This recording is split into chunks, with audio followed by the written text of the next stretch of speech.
Well guys, welcome back out on a cold December's afternoon, where today I'm going to be answering the most frequently asked question on my channel. So stay tuned and stick around and I'll talk you through it in just a sec.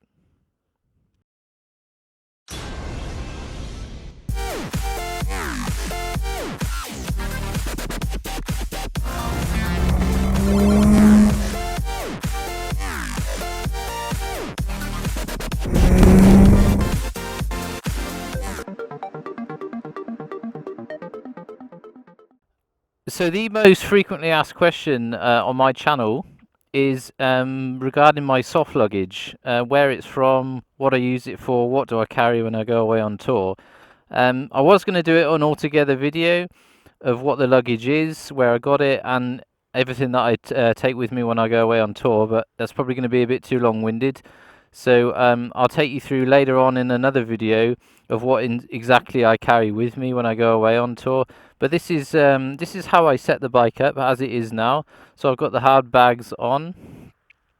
I've got my Sw-Motech cargo bag, which actually sits on the pillion seat, and the Sw-Motech tail bag, in conjunction with the Sw-Motech tank bag. So as you can tell, I'm a big fan of Sw-Motech's gear. It's a premium gear.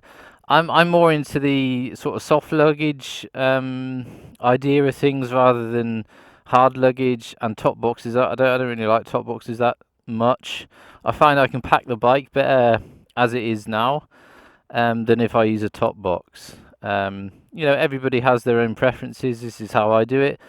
And now, new to the scheme of things, I've got the Krieger R30 on my back, which I'm going to be looking to get out on tour with next year. I'm toying with the idea for next year on tour is taking the panniers off and just riding with soft luggage. So I might test that out.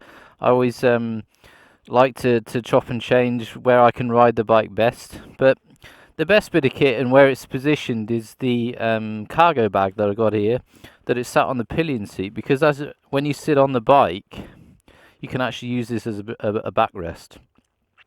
So that's an awesome bit of kit that, you know, it takes a bit of getting used to, but you can lean on it then on a long tour, and it's very comfortable. So I like putting that on there.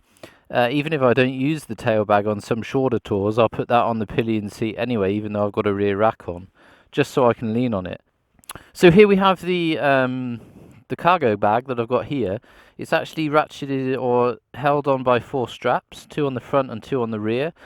And without the hard bags on, it will actually does give you some sort of pannier. It will hang down more. Put a set of shoes in there, whatever. If you haven't got these on, it's actually resting on top of these now. So if you haven't got your hard bags on, then it will sort of overhang slightly, so you can get quite a lot of kit in there. I think it's 50 litres, I think, on this one. As I said, it's attached by 4 straps. I attached 2 on the foot pegs and the 2 on the rear to the rear rack. And in here, obviously, you've got a carrying handle. So what you do when you got to your hotel, whip your straps off and carry her into the hotel. Moving on to the rear of the bike, we've got the Sw-Motech tail bag. I can't remember exact litres on this, but it has two settings on it as it is now, or you can undo this right and left side, and it will extend further out, so you get more capacity. This is actually sat on top of the Sw-Motech aluminium rack, which is secured onto the BMW rear rack. And then on top of that, I've got another plate which is sat under the bag. It's basically the same size as the bag, so the bag, when it's loaded, it doesn't overhang over your rear rack, so it's very sturdy. Again, it's held on by the same four straps, 2 at the front and 2 at the rear, and that's my sort of tour setup that I've got, again with the hard bags on there. Which, as I said before, I might take off for next year's tour. On the front of the bike, we've got the Sw-Motech tank bag. I've actually got 2 of these. I've got a larger one, and this one that I am favouring at the moment. It's better for day trips. You can get enough in there. I think this one's 7 litres. and the second one, the larger one I've got for touring, is, I think it goes up to 11 litres, but it is quite bulbous, it is quite large, the other one. Not the biggest that they do go all the way up to, I don't know, can't remember, 16 litres or something like that. But, I find that's too much, with all the other kit that I've got with me. I don't need a huge tail bag, tank bag, sorry. And they do get in the way if you've got a huge thing. It makes steering or cornering or moving around, at slow speed in car parks, etc. It does make it more difficult if your bars then are touching the front of the tank bag. So that's the tank bag on there.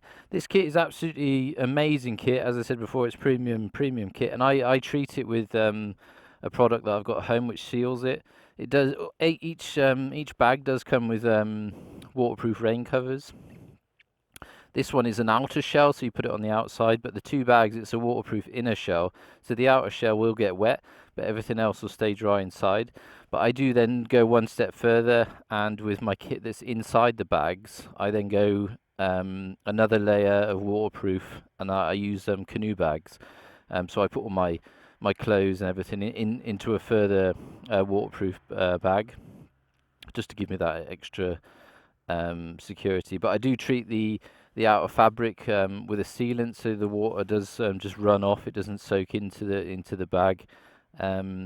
So that's an extra thing for me that I like to do, just to ensure that everything stays dry. There's nothing worse if you're going away on tour. If you're wet, that's not too terrible. You can dry your kit off of an even, but all your kit that you're going to be putting on later gets wet, then you're going to have one miserable tour. And if you're not staying in hotels, if you're camping, or you haven't got the facility to dry any equipment, then you're going to be miserable. So it's all about prior preparation before we go away on tour, to ensure that our lives are as comfortable as possible for when we're out and about and the elements do get to us and we get wet. I will, if you want me to, I will do other videos. Leave a comment in the section below if you want an in-depth video on each particular piece of equipment, each particular piece of luggage. Then I will do that. But this is just sort of an overview. It was a frequently asked question on how I set my bike up and the luggage that I use. As I said before, I will probably do more of a breakdown in the garage of what I carry in each particular bag.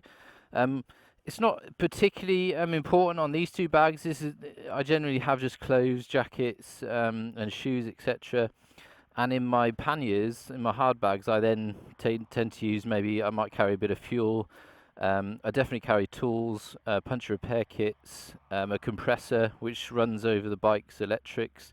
So if you do have a flat, you can sort yourself out and get on the way, and at least get yourself to a garage where you can change tyre. There's nothing worse if you're away on tour, if you're up in the Alps somewhere and you get a puncture in the middle of nowhere and you haven't got the capacity to repair it yourself, or at least get yourself out of trouble, then you can have a nightmare. So I will go through that later on in the garage on a separate video. So thanks for watching. I hope that's cleared up a lot of the questions. It's not been as in detailed as I would like to, but as I said, I will go into each individual bag if you guys want to talk about each individual bag and how it's set up, etc., how it's mounted. So thanks for watching, and I'll see you next time.